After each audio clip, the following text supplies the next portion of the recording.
Kunta Kinte was born circa 1750 in the Mandinka village of Juffureh in the Gambia.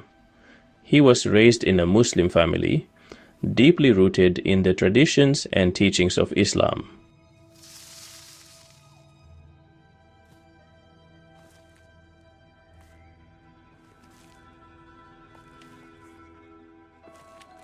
In 1767, while Kunta was searching for wood to make a drum for himself, 4 men chased him, surrounded him, and took him captive.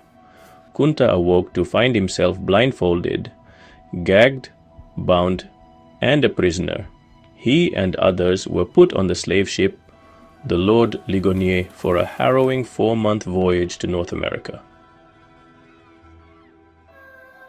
Kunta survived the trip to Maryland and was sold to John Waller, son of William Waller and grandson of John Waller, a Virginia plantation owner in Spotsylvania County. Waller renamed him Toby. Kunta rejected the name imposed upon him by his owners and refused to speak to others, holding on to his identity and heritage. Back in Juffureh, his family was left in anguish, unaware of his fate, but holding on to hope for his return. Kunta Kinte's first escape attempt was a daring dash through the dense woods, but he was quickly recaptured. His second attempt saw him hiding in the swamps for days, evading capture until hunger forced him back. The third escape was his most calculated, sneaking through the night, but betrayal by a fellow slave led to his capture. After being recaptured during the last of his 4 escape attempts, the slave catchers gave him an ultimatum. He would be castrated or have his right foot cut off. He chose to have his foot cut off, and the men cut off the front half of his right foot. As the years passed, Kunta, now owned by John's brother, Dr. William Waller, resigned himself to his fate and became more open and sociable with his fellow slaves, while never forgetting his identity and origin. Kunta married an enslaved woman named Belle, and they had a daughter named Kizzy, which in Kunta's native language means you sit down, or you stay put, to protect her from being sold away as Belle had been sold away from her 2 infant children many decades earlier. When Kizzy was in her late teens, she was sold away to North Carolina when William Waller discovered that she had written a fake traveling pass for an enslaved young man, Noah, with whom she was in love. She had been taught to read and write secretly by Missy Ann, the niece of the plantation owner.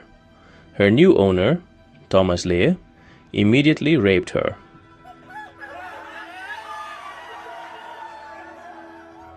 He fathered her only child, whom he named George after his first slave or after his own father, according to the 2016 miniseries. George spent his life with the tag Chicken George because of his assigned duties of tending to his master's cockfighting birds. In the novel, Kizzy never learns her parents' fate. She spends the remainder of her life as a field hand on the Lee plantation in North Carolina. According to the 1977 miniseries, Kizzy is taken back to visit the Reynolds plantation later in life. She discovers that her mother was sold off to another plantation and that her father died of a broken heart 2 years later in 1822. She finds his grave, on which she crosses out his slave name, Toby, and writes his real name, Kunta Kinte, instead. Kizzy is Haley's only ancestor in the genealogy link to Kunta Kinte, who spent the majority of her life in slavery. If you found this story moving, give this video a thumbs up, share your thoughts in the comments below, and spread this important story with your friends and loved ones. Don't forget to subscribe to my YouTube channel for more content like this, and follow me on TikTok and Instagram for even more updates.